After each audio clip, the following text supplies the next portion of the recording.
He said, what did they say? I said, I need 150. He said, is that the school fee? I was afraid to say 250 because I was afraid that he would say, no, I'm not going to help you.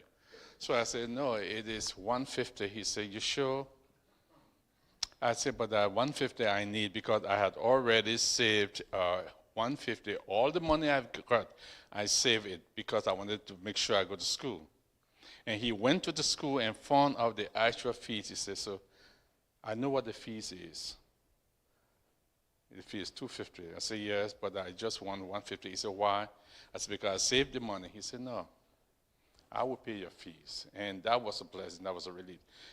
So he said, use your money that you saved. We paid you to use your money, use it. And when I graduated from high school, I did very well. He asked me where I want to go. I want to go to college.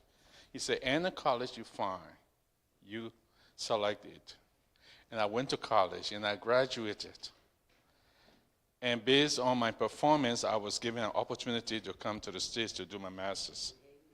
I did my master's, and because of my performance, I was asked if I could get my terminal degree.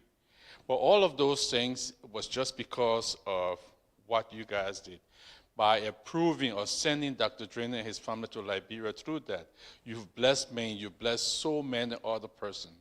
There's a long line of individuals who look up to me because of Dr. Drainer. Upon hearing of his passing, there were people who cried and sent me cards and notes and tell me how much they have not met Arlington Church of Christ. They have not even met Dr. Drainer because this was in the 70s. I'm 71 years old, almost 71. But they have not seen, but they see what I've done, and I've always carried him through. So I want to, in this public manner, express to you how grateful we are. Not only me, I'm only a representation of hundreds of people back home that you touch. The Arlington Church of Christ have done so well for us in Liberia. We're from a village, and when Dr. Drainer came, going around from village to village, teaching, preaching, and manifesting the will of God through his action.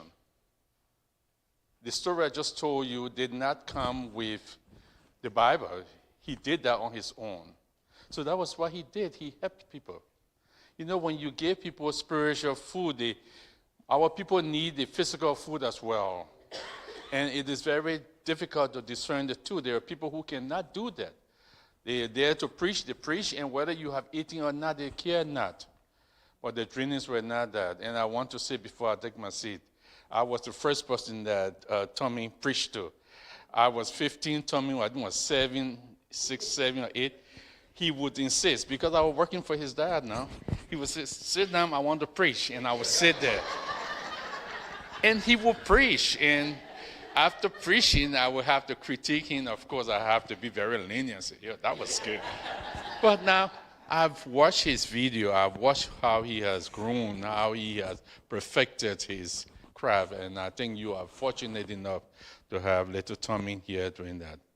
Again, on behalf of my family, and the Churches of Christ in Liberia. In fact, I neglected to mention they're going to have a memorial service next week, Saturday, in honor of Brother Drainer. Even though some of them have not met him because the group that is there, they are young people, they have not met, but they've seen his handiwork, they've seen what he has done. And I am a representation of that. So, Arlington Church of Christ, thank you. May you continuously be blessed. The investment you did through Dr. Drainer going to Liberia, how many years? 40 years ago? 50? It still grows. And it is only because some kind people like you, like some of your parents or spouses who at the time had a vision to send a missionary over. And we continue to perpetuate what he has started. Thank you. Be blessed. You want to say something? No. Thank you, Dr. Carr. And does anybody have a question for him?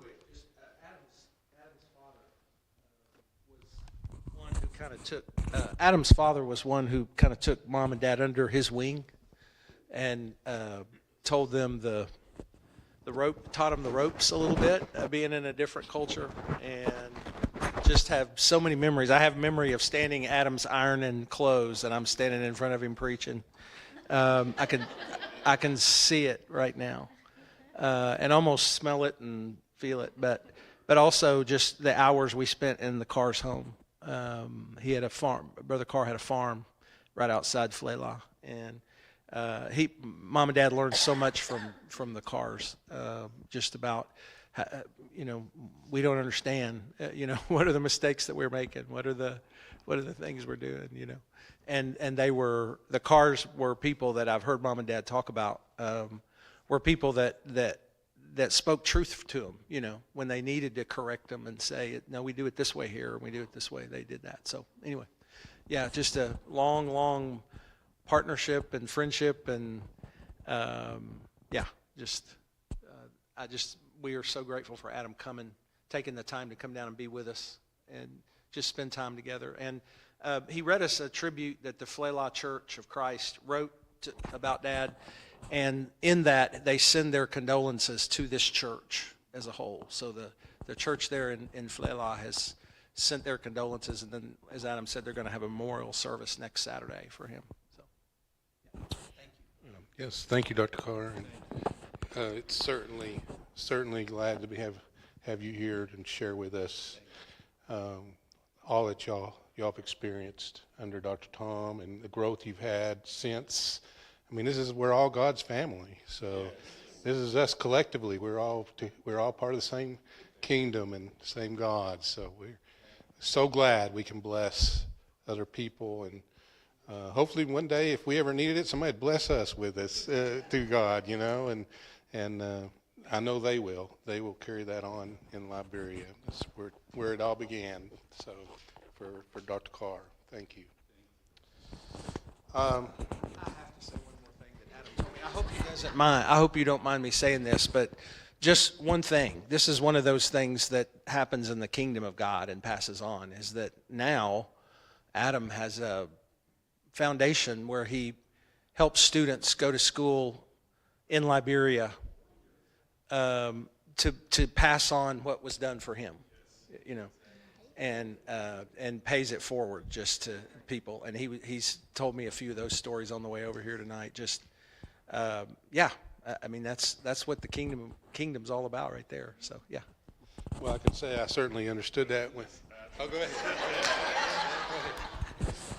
No, actually, I was helped, so I decided to help. Through me, so many others are being helped. And Tommy said he's going to help the foundation too, so that's very good. Thank you, Tommy. Well, that's the spirit. I mean, it's one of those things, and I'm glad that you were able to carry it on. And I could tell from your earlier story of how Tom helped pay your fee, even though you had the heart to do your share. And that's right there tells me all I need to know about his heart. So, All right. Well, before we begin the video, it is a long video, so I'm going to be kind of quick here. I'm not going to do much discussion.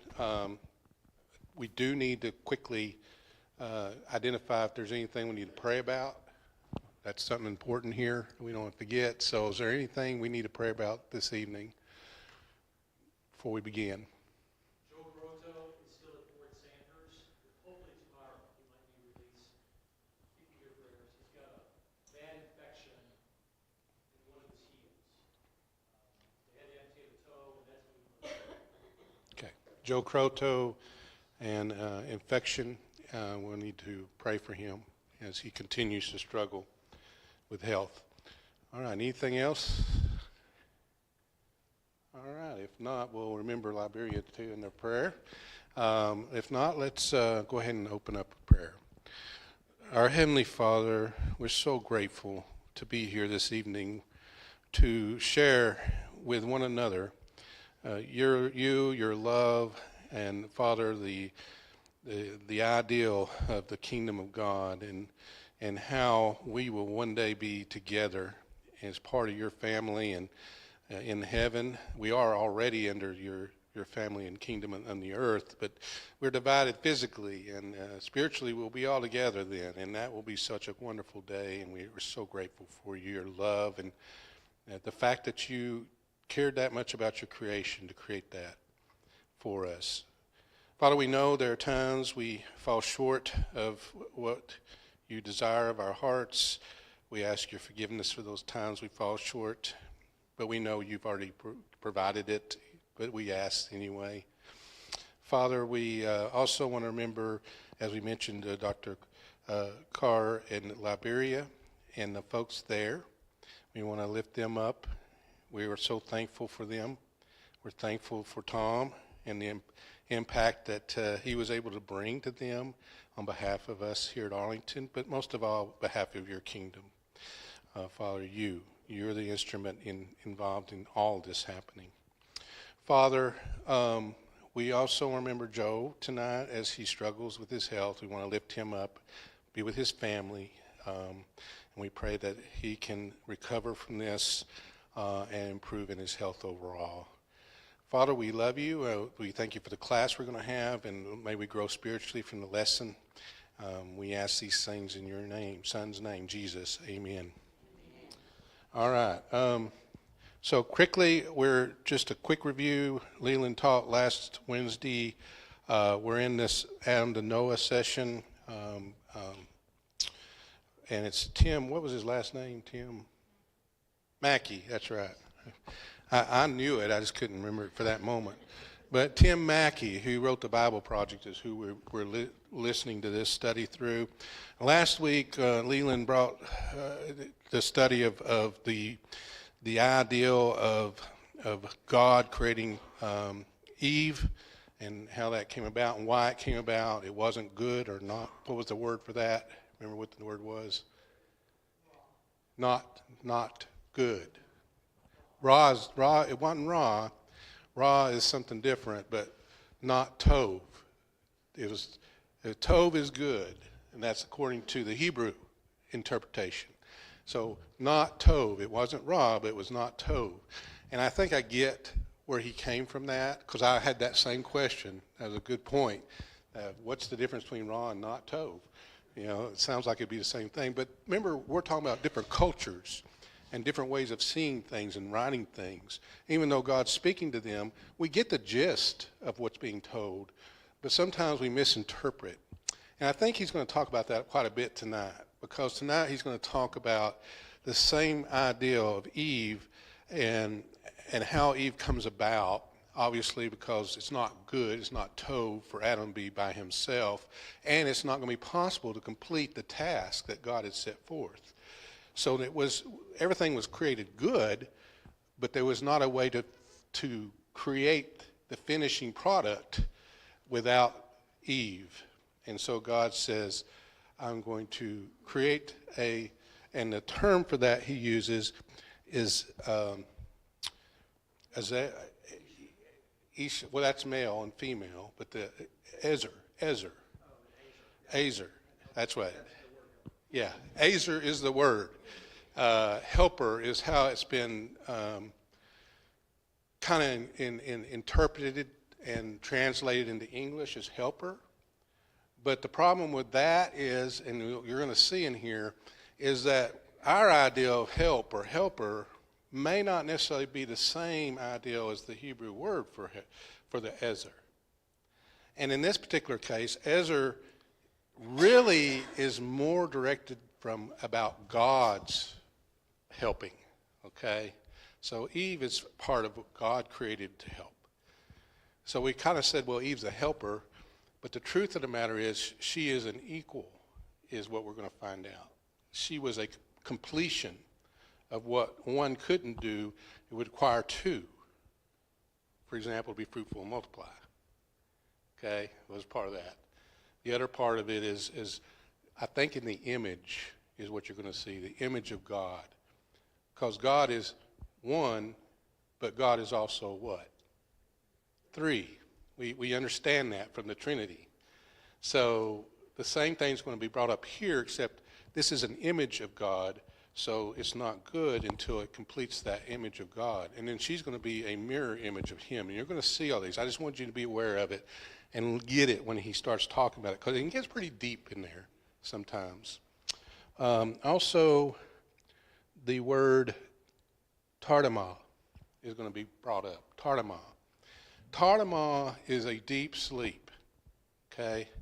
According to what we're going to see here, in the Hebrew, it's used when God puts somebody in a deep sleep. He's going to put Adam to sleep, right? And he's going to create Eve.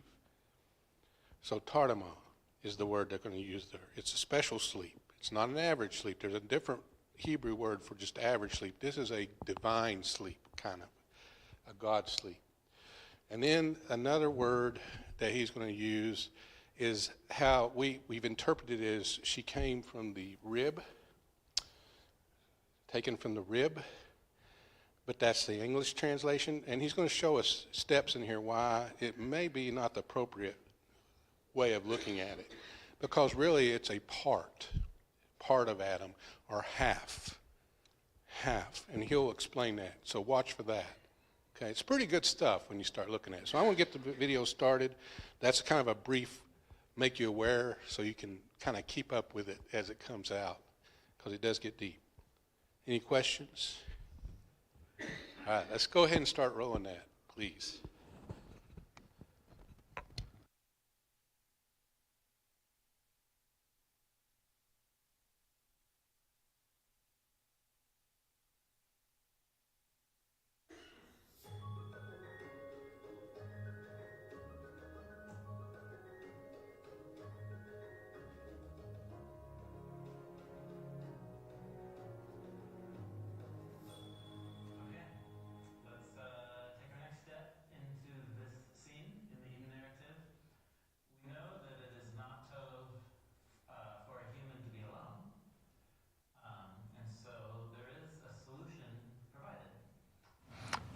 And there's some key vocabulary here that has created lots of interpretations through history. Issues of gender are in the foreground of the narrative, but whether or not they've been well understood is another matter. So just to kind of reload the story here, it goes in a real clean sequence, doesn't it? Problem, lone human, no, Ezer is the Hebrew word for help.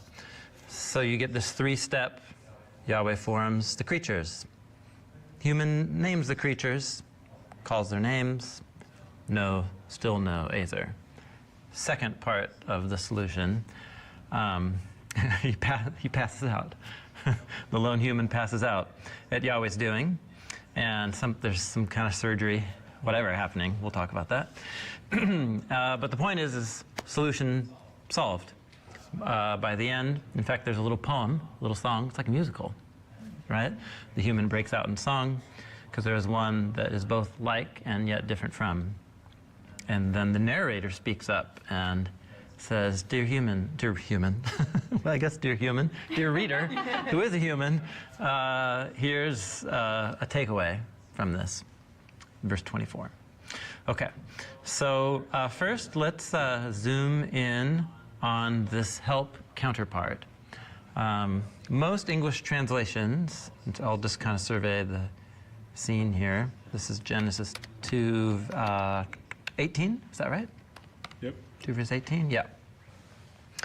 So, whenever if you are in the habit of comparing English translations, which I highly recommend, digital Bibles make this a lot easier. Whenever you see this kind of diversity, I will make a helper suitable for him. I will make a helper fit for him. I will make a helper as his partner. I will make a helper that is just right for him. I will make an helpmeet. Thank you, King James. No, that's 120 years ago. That, I think, was perfectly good English. And helpmeet. So obviously the word help is at the core here. But all of them, except the King James, go the route helper, which at least in modern English has a pretty significant, at least my mind, significant difference of connotation than just help. And then the suitable, fit, partner, just right, what's going on here?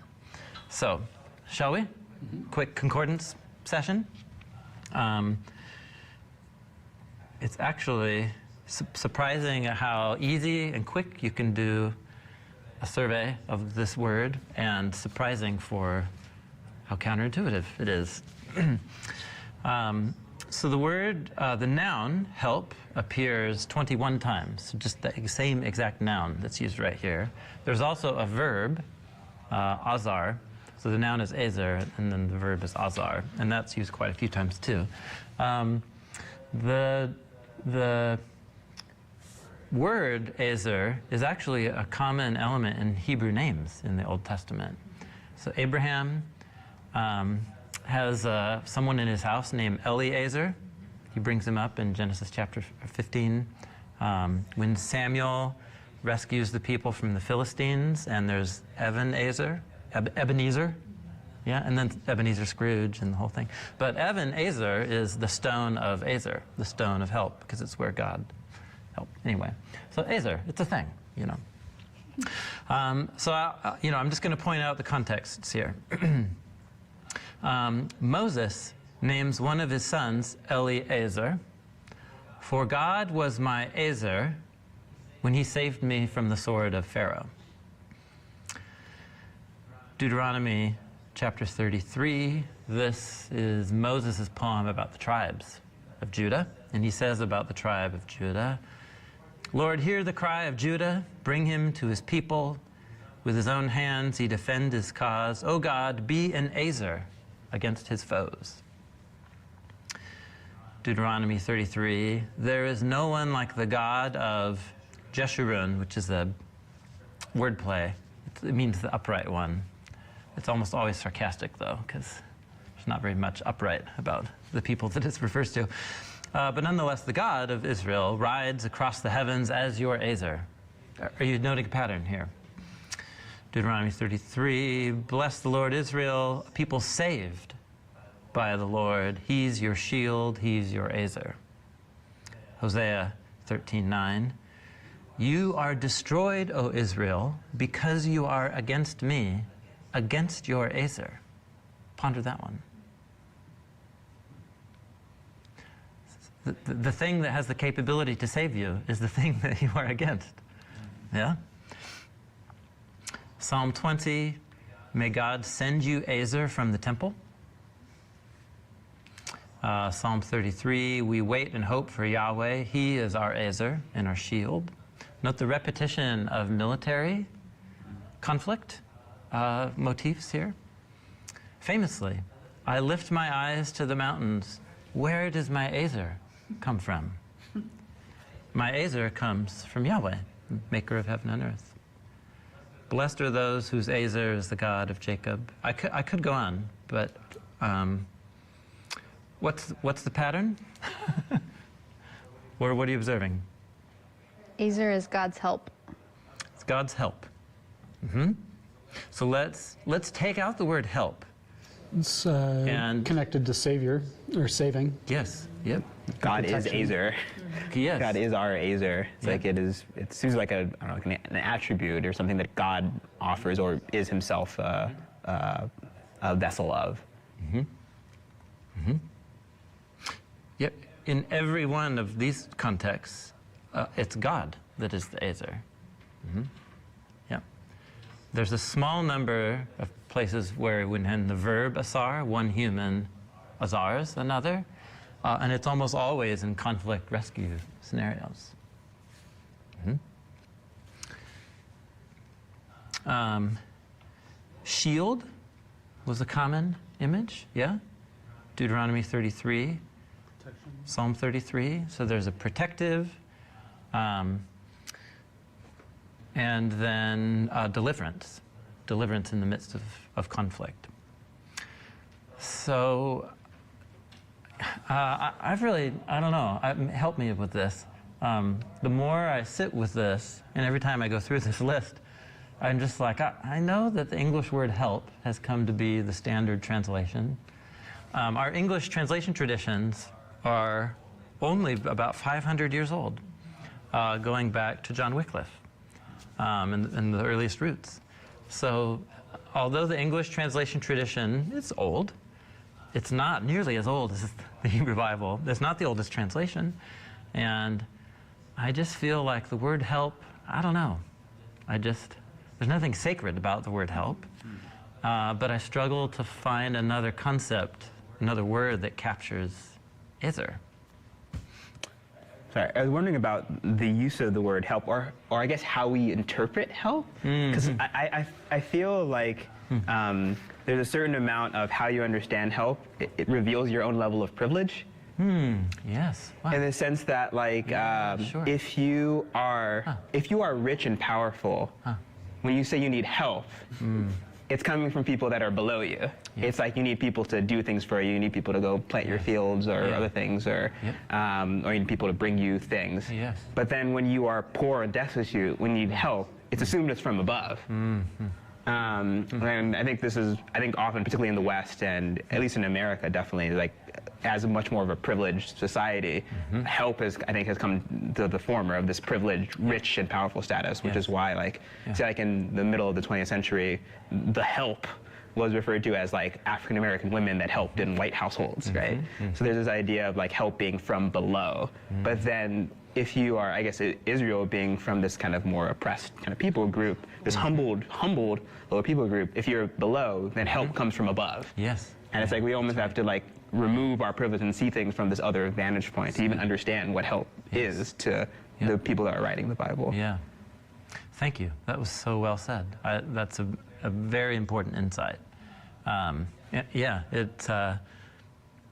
What it puts a spotlight on is that biblical scholarship, Bible translations, for the most part, over this 500 years, have emerged out of influential, privileged institutions of churches, universities, right, in the West.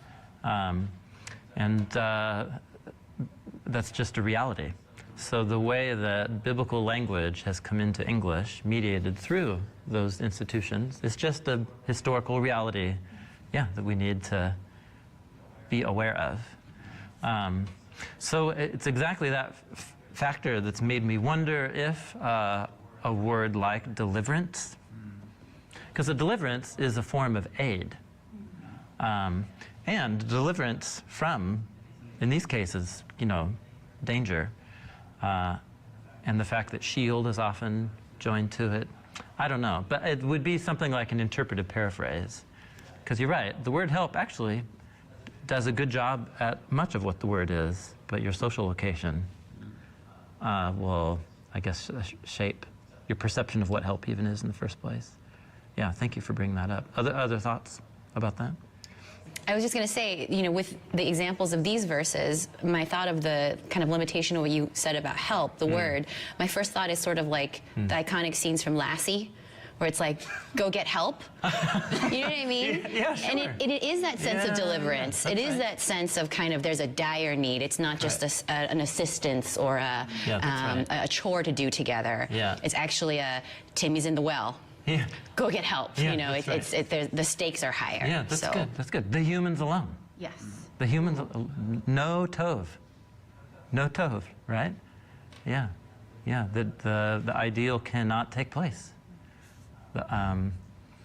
Yeah, I don't know, I've tried so many paraphrases. The indispensable other. The one without whom the thing that must take place cannot take place. I don't know. Maybe paraphrases are better, but so I invite you into that. But that's clearly the scene, isn't it? Yeah. So when this other is provided, it's I don't know, it's the indispensable one without whom the story cannot move forward, which heightens the tragedy that it's that one who is preyed upon first by the snake, because it creates this sad irony that the one provided to rescue is the first one who, almost against her own knowing, becomes the agent, the first step of the process of the fail. We'll talk about that more. So, okay, that's one part, the Ezer. The second part is suitable or corresponding to, or so on. This is a really unique phrase. Actually, it's two Hebrew words. It's a preposition, like, as, according to, and then another preposition that just means opposite or facing opposite you. So in Ezer, as one that is opposite, but not opposite in terms of total difference, but in terms of physically opposite you, like a mirror. Exactly, mirror. So I think this is it's one of the standard words for what's in front of you. So I just have two examples. It's a very common preposition. Israel camped in the desert in front of the mountain. It's opposite the mountain. There's the mountain, and I'm right here. So you have a deliverer as one in front of, as one facing or opposite. So a couple, this is Victor Hamilton, fat, actually, together he's written about this much on the book of Genesis, which I used to think is crazy, but now I totally get it. He has a great way of helping us understand this corresponding to him. He says, the last part, verse 18, reads literally, I will make him, for him, a helper as in front of him, or according to what is in front of him. This last phrase, as in front of him, or according to what is in front of him, it occurs only here and in verse 20 in the whole Hebrew Bible. So it's a very unique turn of phrase. It suggests that what God creates for Adam will correspond to him. Thus, the new creation will be neither a superior nor an inferior, but one facing, one in front of. The creation of this helper will form one half of a polarity that will be to man, or to human, as the South Pole is to the North Pole. So it's a deliverer, one that can deliver from the current crisis of no tov, and it is one that mirrors. I actually like mirror. I think it's a different metaphor than the spatial imagery of in front of or opposite, but I think it gets at one that is the same and yet different at the same time. We've already talked about how, think in the function of the narrative, this Ezer actually is God's Ezer, isn't it? Do you see that? So it's going to be another human that is the agent, but that agent is the work of God providing Ezer. The human Ezer is God's Ezer, which is interesting.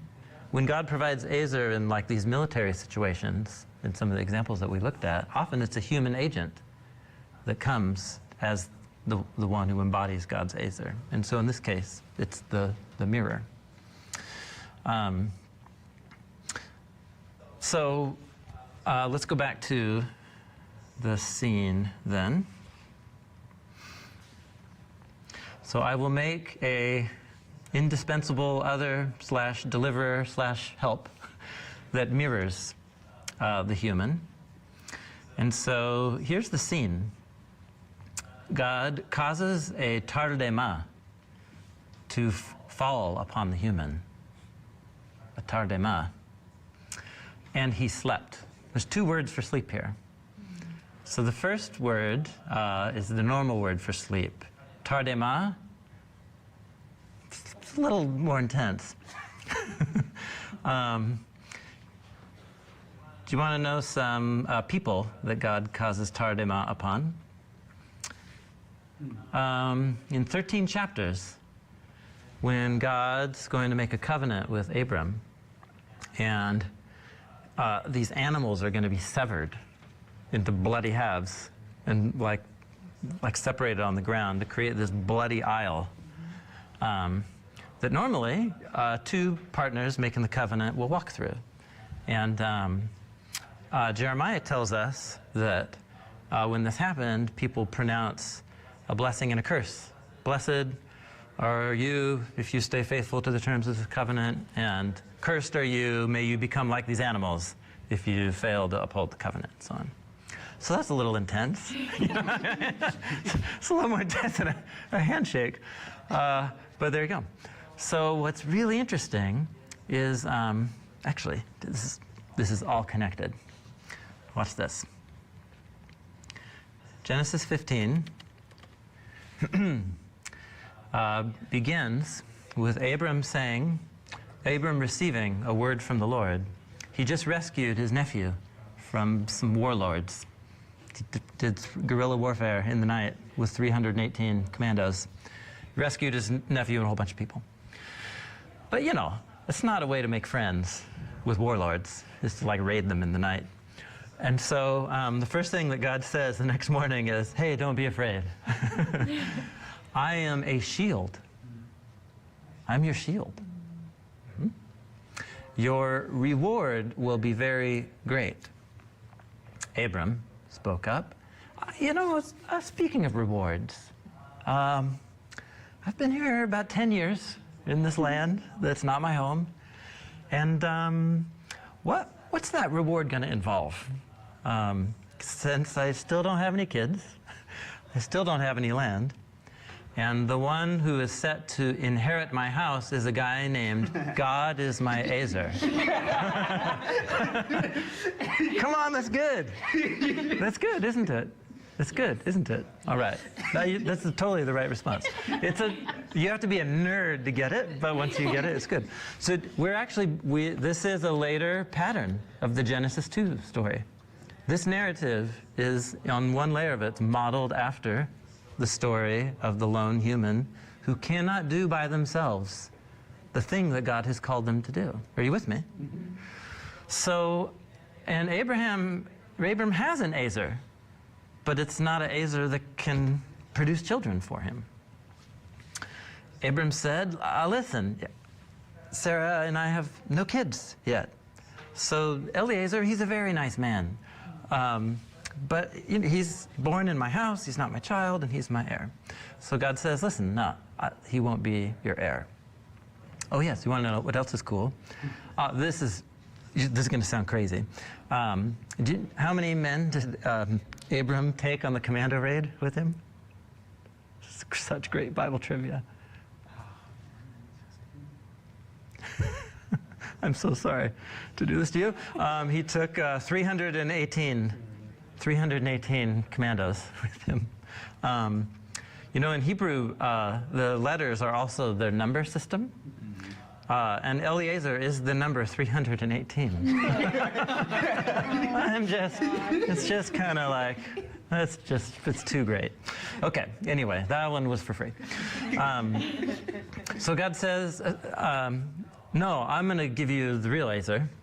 And the word Azer, I'm sorry, I keep pulling these on you, but so the word help, it's the word Azer, and it's spelled like, Ayin, Zayin, Resh. The word seed or offspring is spelled Zerah, and it's spelled Zayin, Resh, Ayin. You with me? Mm-hmm. It's the same letters. So Abraham has a current form of Azer, but that current form of Azer can't provide him Zerah. Yeah? And so what God says to him is, listen, no, Zerah will come forth from you. A seed will emerge from the dry womb of Avram and Sarah. Yeah? Look up at the stars. That's how numerous your seed will be. And Abraham passes the test. He trusts God's promise. Then God says, you know what I'm also going to do is not just give you Zerah, but give you land. And Abram trusted God again. And it was credited to him as righteousness again. No. He trusted on the first one. But this one, he's like, yeah, how do I know? Maybe you could, promise me this one, right? And so God's response is, get the animals. And here we go. We're to that scene right here. And so right at the moment when God and Abram would go into an agreement that would obligate both God and Abram to fulfill the terms of the partnership, what does God do? He makes Abram pass out right in front of the aisle of bloody animals so that he doesn't walk through. And then who alone walks through the bloody aisle?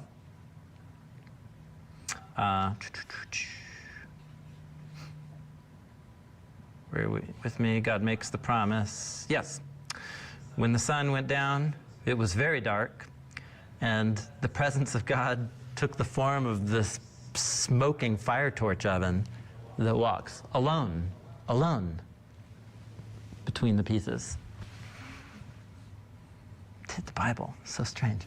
And then what we're told is, yeah, that was God's covenant promise to Abraham of seed and land. So God becomes Abraham's Ezer, and passes him out as he does for Abram what Abram cannot do for himself. So in some way, this story is offering a kind of commentary on that scene in Genesis 2. In Genesis 2, you have one who, if they remain alone, cannot bring about the thing that God called them to bring about.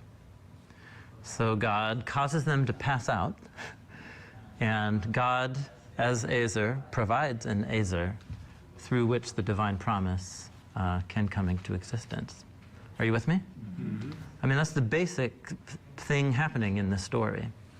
And so there's multiple other times. Daniel has a tardema put on him as he has his visions about the coming of God's kingdom, that he has no idea how that's ever going to happen, because Babylon looks like they rule the world.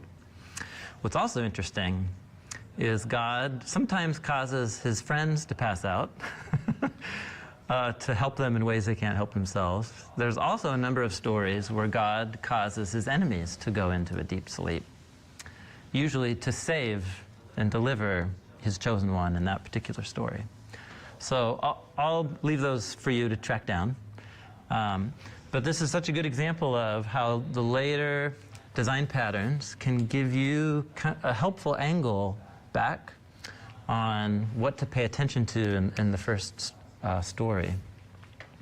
So what for sure is not happening here, I mean, to take it into territory that is controversial in some traditions, many Christian traditions have seen here a theology of gender, of male first, and then because the male needs an assistant, there's a God-given assistant provided, and then this becomes like a divine ideal for gender relations. And so I have a hard time seeing that in how the narrative actually functions, both in the context, but also in the later design patterns, which is the emphasis on God providing a gift of Ezer when a lone human, if anything, the man is the helpless one here until the woman becomes the divine deliverer that comes from God. First step, let me just lay down one more piece, and then we'll kind of open it up. This language about God taking one from his sides, this is translated the same way in almost all English translations, and it's so fascinating to me. And it's a pretty old tradition. The rib, yes? I mean, talk about the Mona Lisa, why people are in line for the Mona Lisa. The rib of Adam. This is really, really old interpretive tradition. But just so you can see it for yourselves, the word that is translated as rib occurs, here, we'll just do a live concordance search, yeah? Shall we? I'll enlarge the search results. So it's the Hebrew word selah. It's translated as rib in this story, and in this story alone, in all of its 40 occurrences. So let's just look at some of the other occurrences. Let's say it describes the side of the Ark of the Covenant. Put poles and rings on the side. And on the second side, And on the one side, it can describe the side of the tabernacle. It can describe the side of the tent that houses the tabernacle. Look, there's all these sides of the tabernacle. Of course, it's an architectural blueprint, yeah? So let's keep going. David and his men went one way. This is a chase scene in Samuel. So you have David and his crew escaping, and they're going around a hill on one way, and then Shimei went along with his crew on the Tzela, the other side of the hill. So good. When Solomon's building the temple, he makes the wall, against the wall of the house, there are stories, and he made chambers on the Tzela, on the side. Okay, there's 40 more, but you know, I mean, the word means side. So it doesn't mean a part of a side, it means the side. So at some point in the very early tradition, the word rib, the rib interpretation caught on, but it doesn't have any grounding in the meaning of the word, in the literal meaning of the word. Forget metaphorical, it's just the literal meaning of the word. So, so the phrase is he took one from his sides, which is in Hebrew, saying from one of his sides. It's, I'm so sorry, forgive me. It's the splitting of the atom. Please, I'm so sorry. I'm so sorry. Forgive me. Forgive me. I don't know if I can. I didn't make it up. I heard it and I could never get it out of my head, and you're welcome. No. It seems to me the literal meaning is of a metaphorical splitting, so to speak. Or a literal splitting. The point is that there is one, took from one of his sides, now there's two. And notice how they're mirrored in the name, Ish, Isha. They are one and yet mirroring, corresponding, different. They're one and yet different. It seems to me that's the plain sense of what's going on here. So there are some people, because so many of these Tardema scenes are dream scenes. Abraham falls asleep. Daniel falls asleep in a Tardema and has a dream. There are some people that advocate that this is like a dream report. Of he goes to sleep, he wakes up, what he sees is himself being halved, and then he wakes up and there's an Ezer, and he sings a song about it. So those are more subsidiary details in the interpretation. But the point is that the guy seems to be cut in half. So do with that what you will. Let me read one quote, and then we can talk about this. This is John Walton. That's Tardema. Sorry, maybe I want to... Yeah, okay. John Walton again, and this is just interesting perspective. I haven't landed with him quite here yet, but I think it's interesting. So he says, Tardema sleep is the kind of sleep that blocks all perception of the human realm. It's not taking a nap. This is like, when you're out for days. In each of these passages, there's either danger in the human realm, of which the sleeper is unaware, or there's an insight in the visionary realm to be gained. Pertaining to this latter possibility, it's interesting that the Septuagint translators chose the Greek word ekstasis. It's the word for being in a visionary trance when they translated. And again, the value of the Septuagint is that it shows us what a Jewish scholar who knew Greek and Hebrew, how they understood this text 200 years before Jesus. So it's an important witness to early readings of the Bible. This word is the same one used in the Abraham narrative, suggesting it's related to visions, trances, ecstasy. From these data, it's easy to include that the description of the man being cut in half and the woman being built, it's an architectural word, built, from the other half would refer not to something physically experienced, but to something he saw in a vision. It would therefore not describe a material event, but would be a vision giving him an understanding of an important reality that he sings about in chapter 2, verse 23. Consequently, we would be able to include that this text also does not describe the material origin of the woman. So just pause. Remember, he formed from the dust? And now here, with the formation of the Ezer, his point is that the basic plain sense meaning of both phrases or both scenes wouldn't be understood by author or original reader as video camera footage. Oh, yeah. I never.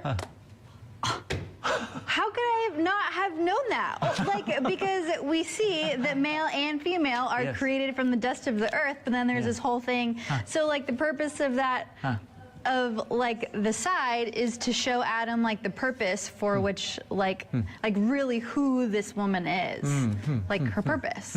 You're saying on the visionary interpretation, it's the vision of seeing that it's half of him is helping the human understand the identity, the nature. Yeah, of because this we other. know how male and female were made. Yeah, interesting.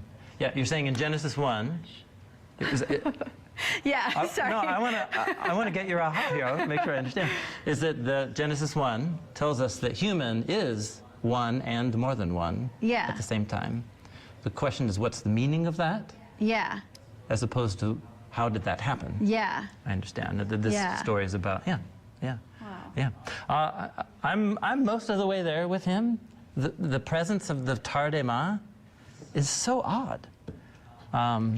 And especially because it's a divinely induced sleep that is either to provide salvation or to give insight into how God is saving or providing deliverance. And I really think he's onto something here. It's like a dream. How many symbolic dreams do people have in the Bible that help them understand the reality of the circumstance that they're in? I mean, this is like every dream, right? Every dream. And so the point is that that whole motif throughout the Bible, here it is. It's the Bible's first vision on this reading. Okay, other thoughts? No, sorry. Questions? Yeah. Tim, what's the catch for you for getting all the way there? Oh, Or what are you? What's the hesitation? yeah, just that there isn't an explicit notice of, and he saw. Yes. That's essentially it. You know, even at the beginning of the Abraham narrative, though it says Abraham's passed out, the first line of Genesis 15, for example, states that all his interactions with God are taking place in a vision, Genesis 15:1. So it's just the absence of vision vocabulary. However, his whole point is that a tardema is a kind of vision vocabulary. It just takes me time. I'm never quick. I'm not when it comes either. to I'm these just trying to matters. understand. Yeah, totally. Yeah. So, yeah. If there are like other additional factors. Yep, that's the only one. Okay. There's So- much that's compelling. So it'd be different if he said, like, he saw Yahweh build the side. It would be like a different, or we could get all the way to where John Walton is talking about. Correct, yeah. But at the same time, the Eden narratives, as Robert Alter says, have that spare narrative economy because often they're planting little Easter eggs that will be clarified only as you read on and see where the patterns go. And that happens with so many other things that are phrased in an odd way. It makes sense that this would be one of those. So either way, vision or not vision, it's of a human being halved from one of his sides, which makes sense of the mirror opposite title for this Ezer too.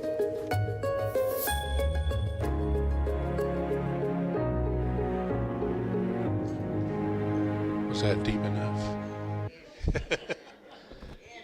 What I interpret is I used to be a full man until 8, and now I'm half the man I used to be.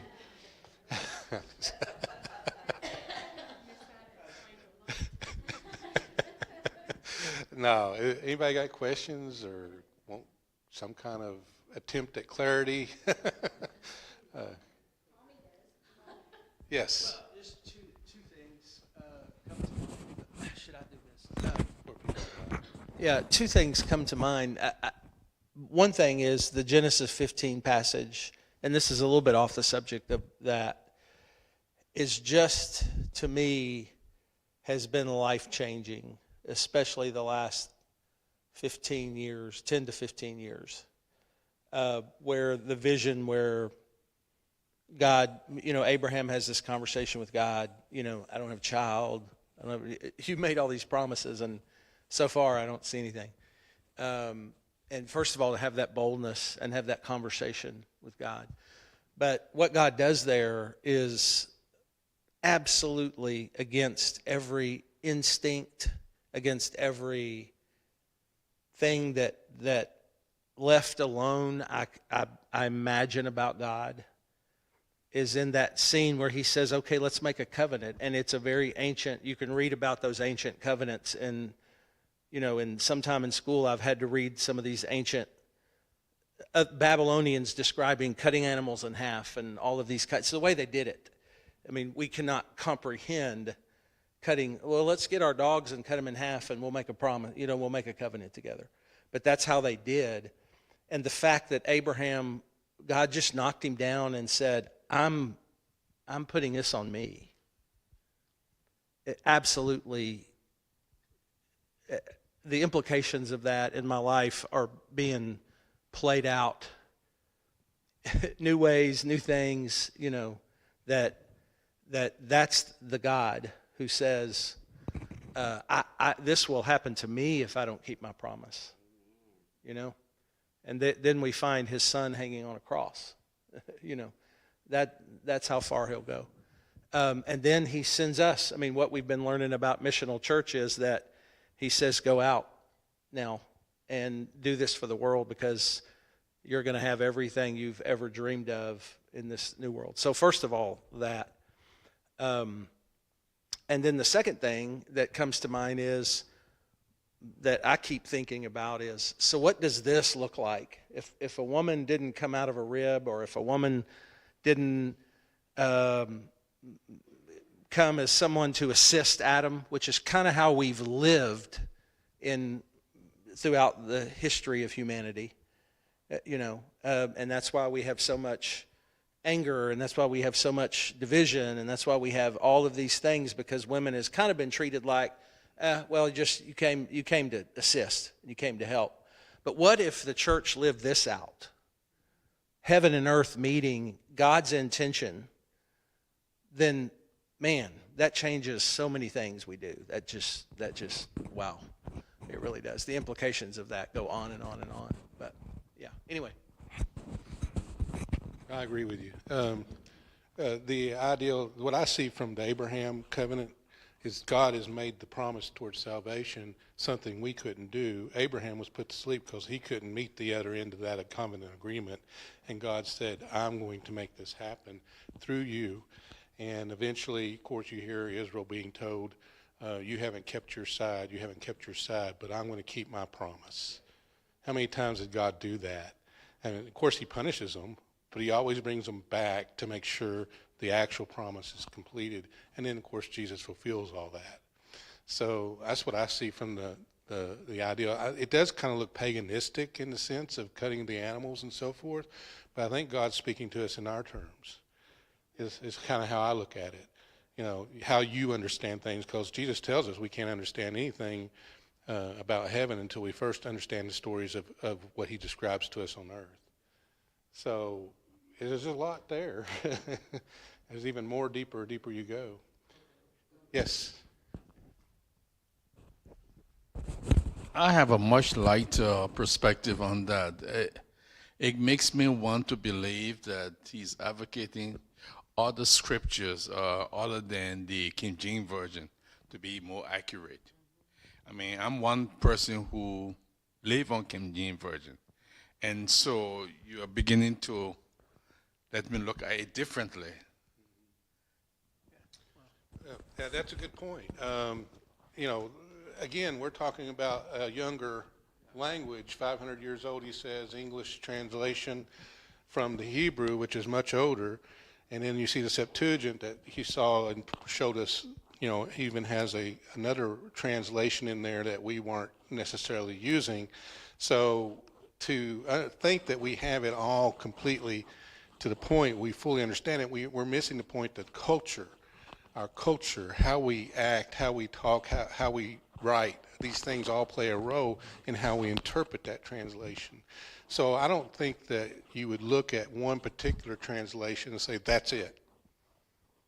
I think we get the gist of what it is from any translation, but to be able to fully understand it and grow in knowledge and spirit, we have to fully try to understand the culture it came from, the original.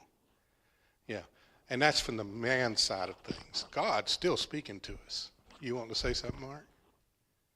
Yeah, just piggybacking on what Tommy said, when he talked about how maybe a better word would be deliverer, that really spoke to me. Yeah, me too. A lot of times men can be, I desire the woman, where when I think of a deliverer, I think of not desire, I think of need and blessing. And it just creates, I think, a different picture. And It also makes you, that God would want us to have in our marriages. Not, you're here to help me. It's, you're really here to help deliver me and for us to be one. Not that the deliverer's better. No one's not better than the other. But I think it just creates a different, for me, just a different picture. what about the perspective of Jesus and the church being his bride? Okay? And what's the church? The people, the male, the female, everyone, the human. And he doesn't look above or below. He says, you're my family, you're my heir. Yeah. You know, it's very faith-changing because of what the extremes that he went through just for us, to bring man and woman together and offer his glory. And the faith-changing is that, God did all this to prove that how much that he loved us. So we should not have no problem, in believing what his words say, taking him for his word. What his word is his word. Plain and simple. Yep, good one to end on. Yep, and love is part of that. The loving of each other is part of God. So love is the unity. This is all about unity is what I'm seeing. So, all right, guys, thank you. Any other comments before we go? Great.